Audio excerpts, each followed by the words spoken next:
My Lords, during the implementation period, Union law will continue to apply and the CJEU will have jurisdiction. Any breaches of air pollution rules by the UK during the implementation period could therefore result in enforcement action from the CJEU. Were the backstop to come into effect, the CJEU's role will be strictly limited to interpreting and enforcing those small number of areas in which EU law would apply. This does not include most air pollution rules. I thank the Noble Lord, the Minister, for his answer. I'm sure he realises that air pollution is a huge problem in Britain today. And my big concern is that we will end up with the government's draft environmental plan option, which is the Office for Environmental Protection, which has absolutely no teeth and can't actually prevent air pollution in any way. So, why is the government not replicating what we have with the EU regulations, which most people in Britain would like to see happen? Well, I know the Noble Lady takes a close interest in this important matter, and I agree with her that air pollution is very important, but the answer to her question is that we are. The same rules, the same air pollution rules, will continue to apply in the UK after we've left the European Union than did before, because, of course, we legislated for that on the EU Withdrawal Act. The Office for Environmental Protection, which we have said is our aim to set up by the end of the implementation period, will be able to enforce those same rules.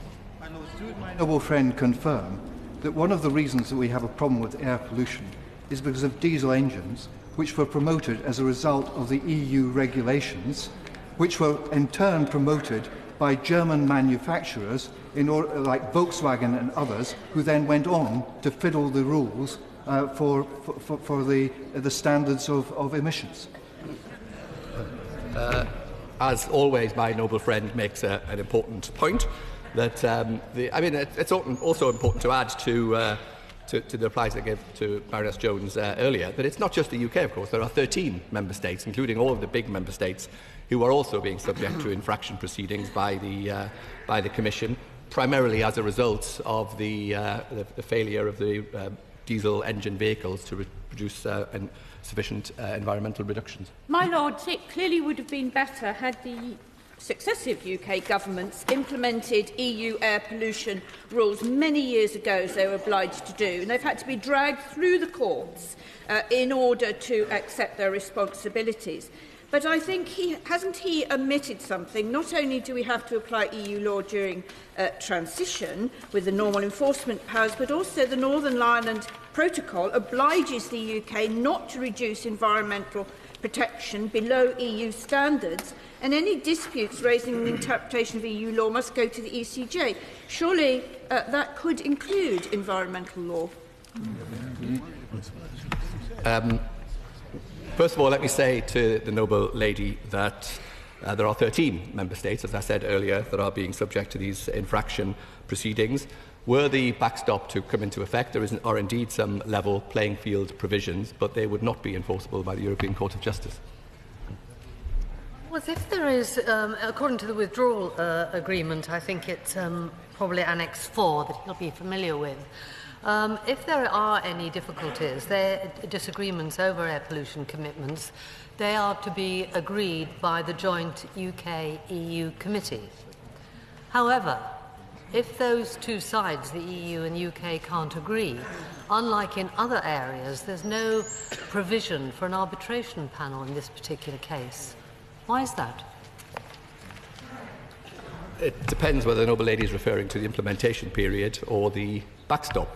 If she's referring to the backstop, I refer her to the answer that I've just given to Baroness Ludford. I'm really sorry, but we're talking about enforcement, and he hasn't answered on enforcement as opposed to the rules. I answered Baroness Ludford, and I said that were there to be a dispute about the application of the level playing field provisions, then that would not be enforced by the European Court of Justice. Noble Baroness's question and the Minister's answer, of course, focus on agreement that a deal will be done. We will have an intervention period. If I understand the parliamentary arithmetic in another place at the moment, that is at least doubtful at this point. If indeed we had no deal and we left the European Union on the 29th of March, there will be no UK-based enforcement procedure for environmental standards. because the government have failed to produce an environment bill which gives the powers to the British government to do what Europe has hitherto had to do. When are those powers going to come forward, and what is the timetable for that bill? Well, I think the Noble Lord is providing his party with a good reason to vote for the withdrawal agreement. So we will have an implementation period, but he is, of course, correct. If we have no withdrawal agreement, then by operation of the law already, we leave the EU on the 29th of March next year, and none of the provisions in the Withdrawal Act will come into force. This year, sorry. I forgot.